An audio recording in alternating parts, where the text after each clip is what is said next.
Welcome to the Human Capital Innovations Podcast. We're your source for personal, professional, and organizational growth and development, where we share original research, explore industry trends, and interview executives and thought leaders from across the globe. We hope you join us often for practitioner-oriented content around all things related to leadership, HR, talent management, organizational development, and change management. Maximize your personal and organizational potential with Human Capital Innovations Podcast. Do you enjoy the Human Capital Innovations Podcast?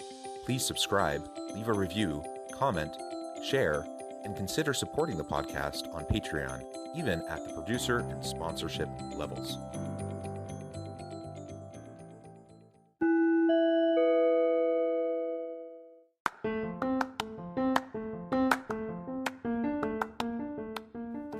Welcome to the Human Capital Innovations Podcast. In this HCI podcast episode, I talk with Carrington Smith about blooming, the Gratitude Project, and finding gifts all around us.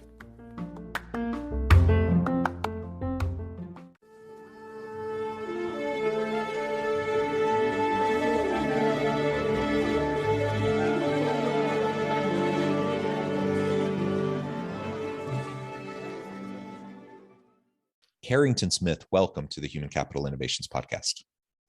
Hi, Jonathan. Thanks for having me.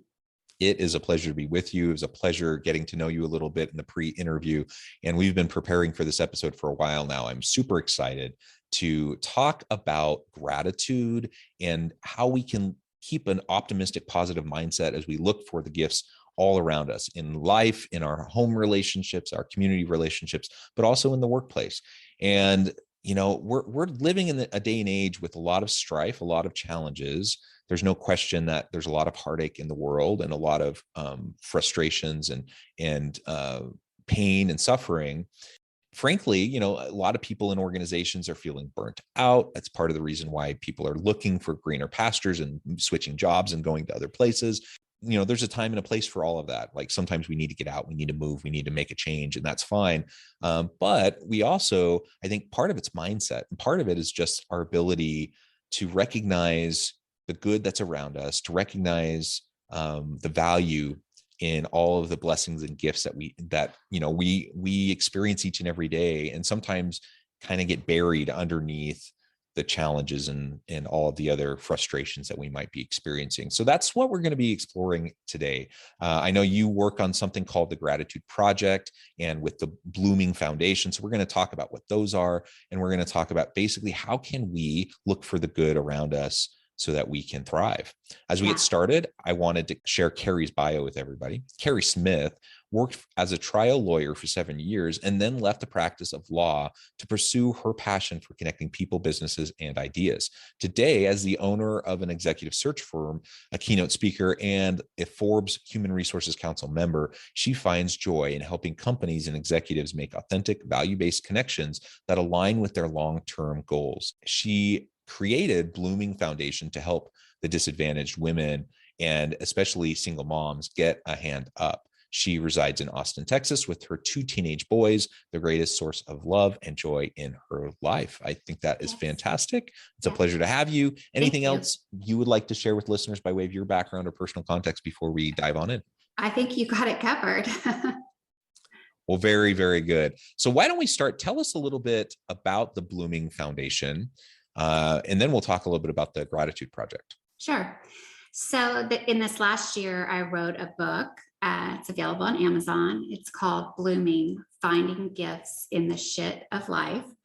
And I use that word very intentionally because it's a double entendre. Basically, we refer, colloquially on a daily basis about all the shit we've got going on or all the horrible things going on. But the reality is that shit is quite literally fertilizer. And basically, it's the hardships in our life that if we go back and we really look and examine them, that's where we find the gifts that we need to grow and bloom into our greatness. So in conjunction with the book, I launched the foundation, Blooming Foundation. I always knew I wanted to have a foundation. I've always been passionate about helping others. But as I was writing the book, I really keyed into how, like myself, a lot of single moms really don't get the support they need, particularly if they don't have any family. You think of Mother's Day and all the married moms are having spa days, they're going to Mother's Day brunch. And the mothers that work the hardest, the single moms, don't get any recognition. It's just another day taking care of the kids. And so the foundation is to provide support and resources to particularly single moms who need a hand up or a day off. Yeah. Yeah. That's really, really awesome. And I applaud you for those efforts. It's really tremendous. The reality is, again, like you said, we all deal with stuff. By the way, I love the title of your book. Thank you. It's perfect. We all deal with it, right? We all have stuff, and some people have to deal with more than others, for sure. And certainly disadvantaged and marginalized populations have to deal with even more than others. And so if we can just recognize, and validate the fact that, yeah, there are hard things that everyone's dealing with. We don't want to sweep it under the rug. We don't want to ignore it. It's not about being Pollyanna-ish and pretending like everything's good when it's not. That's not what we're talking about. No. So maybe you can lay out a little bit of the difference, for someone who might be skeptical and say, well, yeah, we're just going to put blinders on and pretend like everything's fine. How is what you're talking about a little bit different? Right. Well, so in my book, I walk through some truly horrific experiences that I've been through. I open the book with being raped in college. And it's one of those events where people go, well, how can you find good in that? And I walk the reader through the journey of how horrible it was and all the work it took to get to the other side of it. So the worst thing you can do is shove something under the rug. I refer to trauma as like the monster under the bed. If you don't deal with it, it will come back and get you. So you have to face it. But what I'm saying is, once you get to the other side, and actually even as you go through the trauma, one of my favorite sayings is, with adversity comes opportunity. And if you can embrace that as you're going through something truly hard and really difficult, if you have that in the back of your brain, you're looking for the opportunity in it or the gift in it. So at least, on some level, there's something on the other side. And so going through a lot of difficult experiences in my life, I learned that by going back, examining them, and actually claiming them, I was able to discover the gifts in the horrific experience. And for instance, with being raped, I learned that I had incredible emotional resilience and that I was a survivor. And then by using that gift from that experience, it helped to propel me through life and really help me professionally, in that it's kind of like, once you've been through something that hard, it's like, this is nothing, I've been through some really difficult stuff. I can handle a lot. And another example I use in my book is about the gift of intuition. And I had a really hard childhood. I had a malignant narcissist for a father who, we never knew when he was going to blow up at any given moment. And so I was always walking on eggshells. And so as an adult, someone said to me, what's your greatest gift you have? And I said, well, it's intuition. And they said, well, where did you get that from? And it dawned on me that I got it from, kind of growing extra long nerve endings, trying to always navigate when he was going to blow up next. As a young child, I developed this superpower of intuition to help me survive. But as I got older and left that environment, it became this massive gift, in particular with what I do now in executive search. I meet people, I immediately know things about them that no one else in the room does. It's really a gift. But the other thing about learning that was a gift that I got from that experience is it helped me to forgive my father. I suddenly realized if I had gratitude for the gift that I received, I had to have gratitude for the path that birthed it. Boy, that's a hard concept. But once I realized, wow, I wouldn't have this gift if I hadn't gone through that, and I wouldn't change anything, it helped me reach a place of forgiveness for my father, and really embrace the gift and move past all that stuff in the past. Yeah. And not to excuse any bad behavior, and thank you for being vulnerable and sharing all of that with me and with my audience. And I'm so sorry you had to deal with those things. And again, not to give a pass to any bad behavior to anybody, but to also, to just to recognize that hurt people, right? Right. We all have baggage and we all have scars, and those who tend to hurt people the most often tended to be those who were hurt the most, particularly in their youth and formative years. And so that, again, doesn't excuse bad behavior, but it allows us to have a little bit of compassion and forgiveness for people who may do and say hurtful, damaging things. Right. And then what that does is it's just freeing, right? So we don't have to ruminate on those things that cause pain, and again, acknowledge the pain, but we don't have to ruminate on it and sit in that forever. We can learn and grow and heal and move past it, and then recognize, as you've done, recognize the good that has come from it, the things we have learned. Perhaps it's just things we've learned that we never want to do, or things that we know we hope to be different with our kids in the future, or a different kind of a boss in the workplace.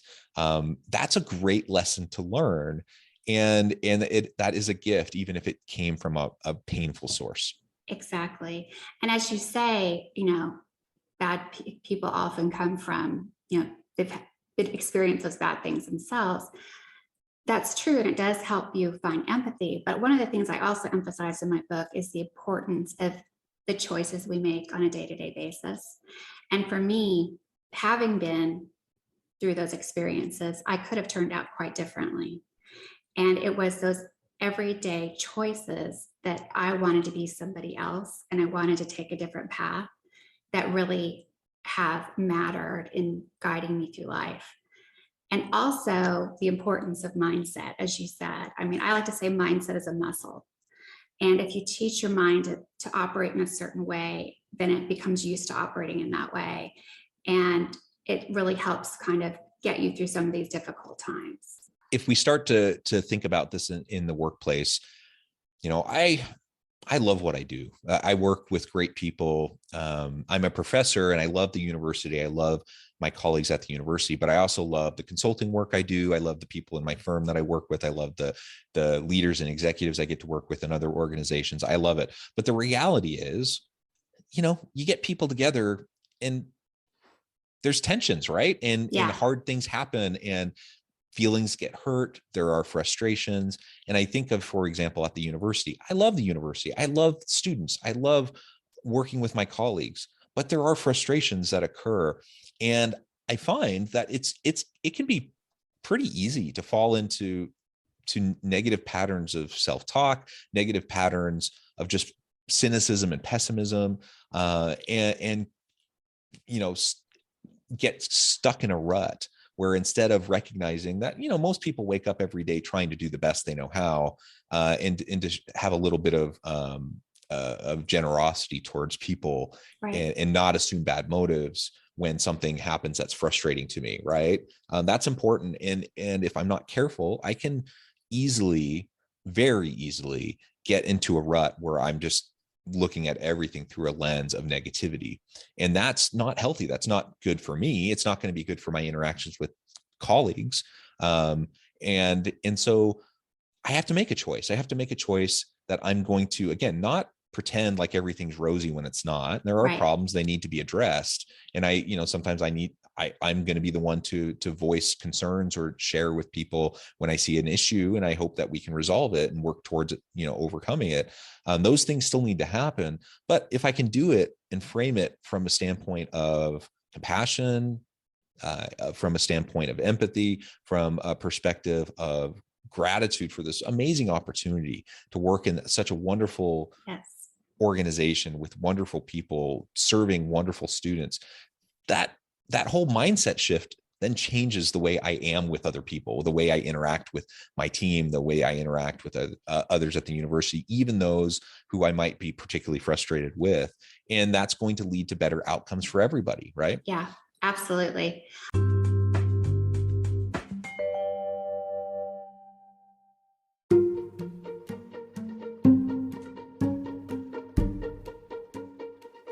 Welcome to the Human Capital Innovations Academy, courses, micro-credentials, and certificates to upskill and reskill for the future of work. All HCI Academy courses, micro-credentials, and certificates are designed, developed, and delivered by award-winning and internationally renowned scholars, educators, thought leaders, executives, and practitioners. Our courses, micro-credentials, and certificates will help you make your mark on the future of work and make an immediate impact in your organizations. Check out the HCI Academy and our many course offerings and certificates to upskill and reskill for the future of work.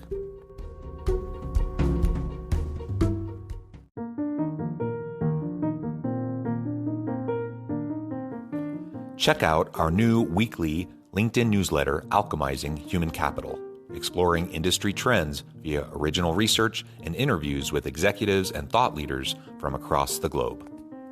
We look forward to having you join us.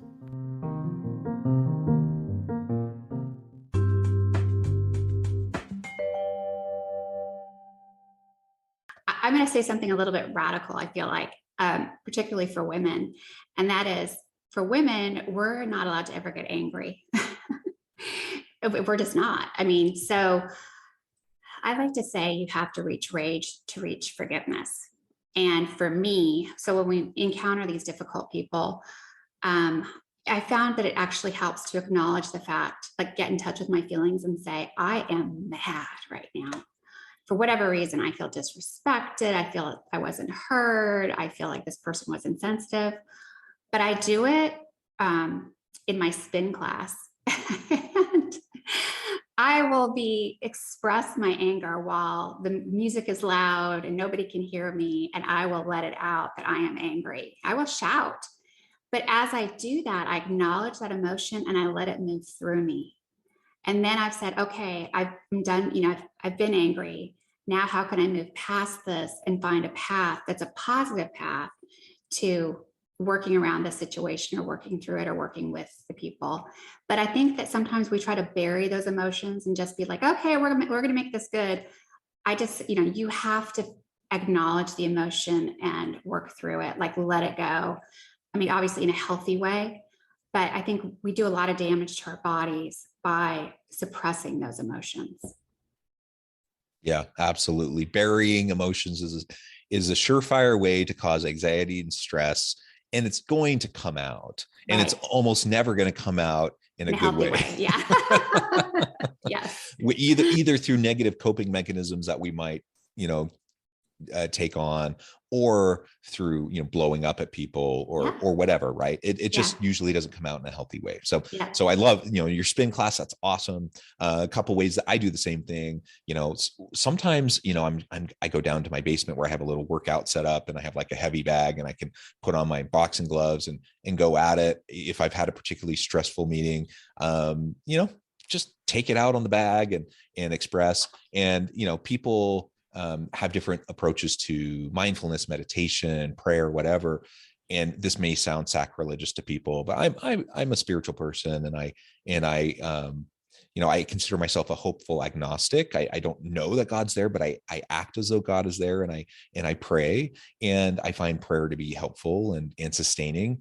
But I'm not afraid to let God have it. So sometimes, I kind of unleash, and I usually do it when I'm walking my dogs at the park, and I have some kind of alone time. I'm out in nature, I'm with my dogs. And sometimes, I'm yelling at God a little bit. And again, maybe people will find that sacrilegious. I find it very freeing. Liberating. Yeah, I get that. Yeah.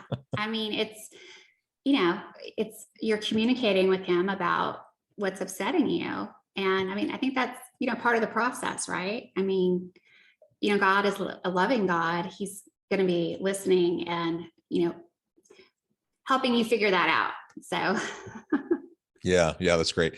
And so there's a lot of different ways to do it, I guess, is what I'm trying to say. Yeah. And do what works for you, but don't bury it, address it. Sometimes that means counseling. Sometimes that means therapy and other types of approaches. Sometimes it's just having a good friend that you can vent to, or just where you can be seen and heard. So all of those are really, really important. But then to be able to get past it, so you can move on in a healthy way is also important.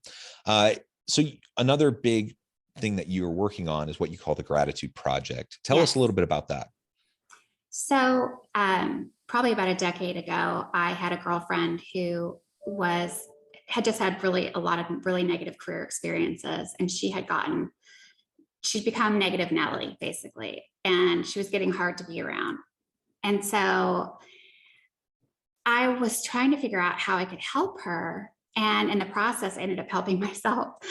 I said to her, why don't we do something? Let's call it the Gratitude Project. I said, let's have one statement of gratitude every day that we share with each other. And let's do one act of kindness or act of service every day and share that with each other and hold each other accountable. And let's do it for a month. And we did that. And what was funny is, first of all, we came to an agreement on what constituted an act of service or kindness. And since we both were already involved with philanthropy, it made us actually take stock and realize the things we were doing, because we never gave ourselves credit. We were just living with all this guilt of not doing enough, but it helped us acknowledge what we were doing. And on the days that we weren't doing something, we were actively looking for something to do, even if it was holding the door open for somebody. Or there was one night I hadn't done anything and I was like, let me do the dishes for one of my friends. So it completely shifted our mindset towards actively looking to do things for others and actively looking, finding gratitude. And at first it was like we were saying the same, or I'm grateful for the same things again and again. And then it morphed outwards. And by the end of the month, the surprising thing by sticking to this was how it absolutely transformed our lives. And she moved from negative Nelly to a positive mindset to, by the end of the month, she had her dream job. And she's to this day has been so positive and touched so many lives. And for me, it just expanded my gratitude, and it changed my mindset and helped me realize the power of gratitude in doing things for others. And like literally, if it's holding the door open or giving up a parking spot, it's just always having that frame of mind that just is so transformative. And so in conjunction with the book, I tell that story in the book. We launched the Gratitude Project, where we actually have 30 days of gratitude prompts. And I feel like that just helps people, and then suggestions for acts of service. And we encourage people to pair up with somebody and try this for themselves. So we launched it in January, and basically we changed it so it can be, it's not attached to any particular date. It's just 30 days. But it's available for download on my website, which is carrington-smith.com. And anybody can do it. And I really encourage people to try it out, because it's surprising how something so simple, particularly when you do it with someone else and you're holding each other accountable, can absolutely change your life. Yeah, I love that. And the simplicity of it, right? Yeah. It doesn't need to be this incredibly complex thing. Just taking moments every day to reflect and to express gratitude and thanks to those around us, and to recognize the good things that are in our lives. Yes. To share that with your partner, your spouse, with your children, share that with your coworkers. Yes. Right. And just little small acts of kindness and service can go a really long way. And, so in organizations, for example, we have recognition programs, and we have, a variety of different things that organizations put in place. And there's nothing wrong with any of that. And you can give bonuses, and you can have an employee of the month, and you can do whatever, right? And maybe your people value that. And that's fantastic if they do.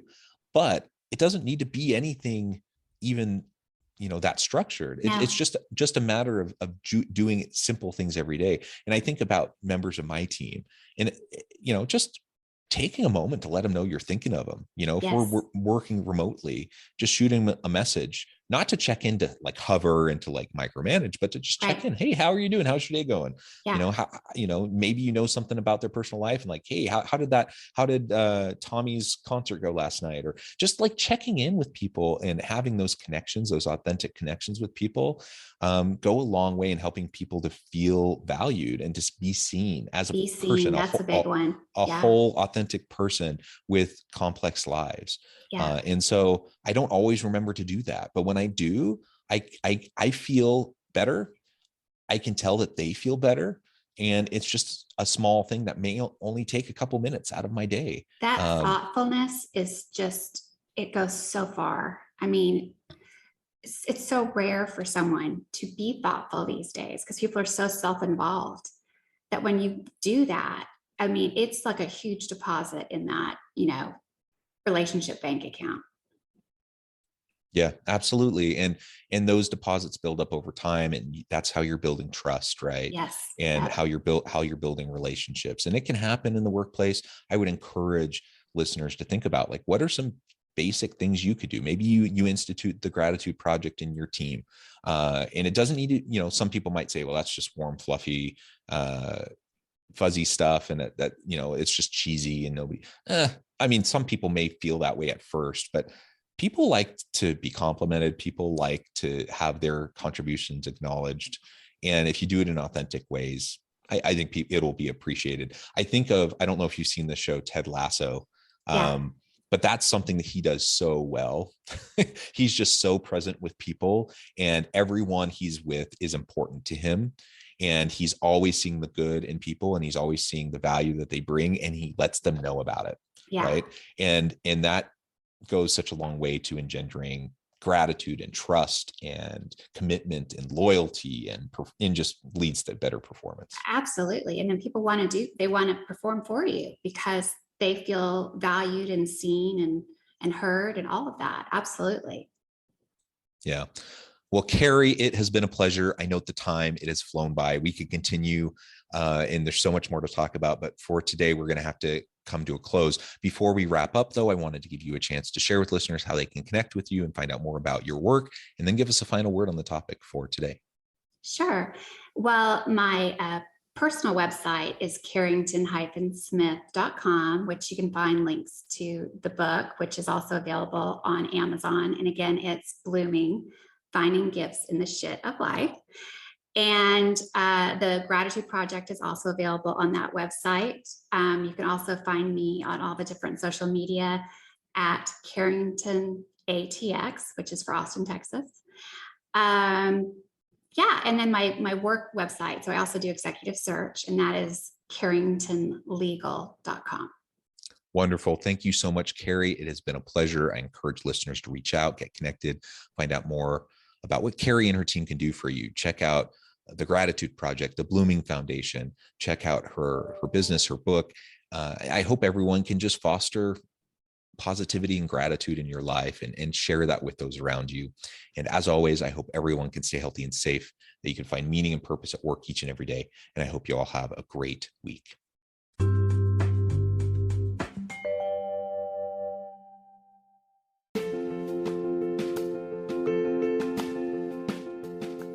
Bluer Than Indigo Leadership: The Journey of Becoming a Truly Remarkable Leader.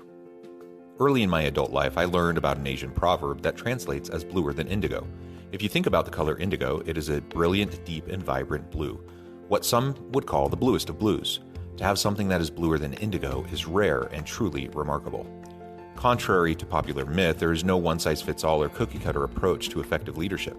There is no silver bullet, no secret sauce, no go-to model that will solve all of your problems. The truth is, great leaders have all had their unique strengths and flaws, and have all had to discover and then pave their own distinctive path in their life's journey to fulfill their leadership potential. Bluer Than Indigo Leadership will help you discover your own path and explore those ordinary, everyday actions that will help you respond to an uncertain future and produce extraordinary results for your individuals, teams, and organizations.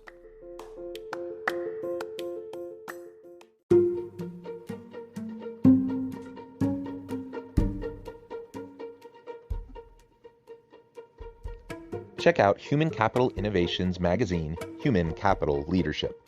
Human Capital Leadership is a free, interactive e-magazine with the mission to help individuals, leaders, and organizations find innovative approaches to maximize their human capital potential. We publish issues quarterly in August, November, February, and May. Take a look at the latest issue and let us know what you think.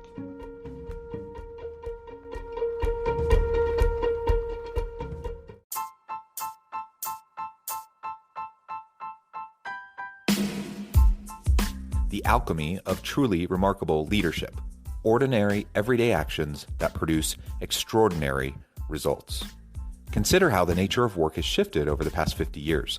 With increased globalization, rapid technological advancement, and the shift in economic composition, the average job of today looks very different than the average job of 50 years ago. What will the jobs and organizations of tomorrow look like? Moreover, what does this all mean for organizational leaders? What are the core competencies and capabilities of organizations and their leadership that are prepared for continued disruption and geopolitical and socioeconomic shifts? Regardless of what the future holds, increasingly, leaders need to be socially minded, data-driven, decisive, champions of talent, and disruptors of the traditional notions of leadership, teams, organizations, and work. The alchemy of truly remarkable leadership will help you to explore your own leadership competencies and capabilities and consider ways to apply and implement them into your workplace and personal life.